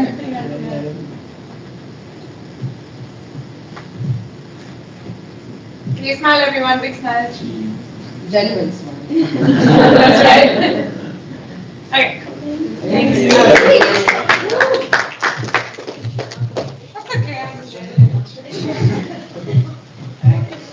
Oh, yeah. Yes.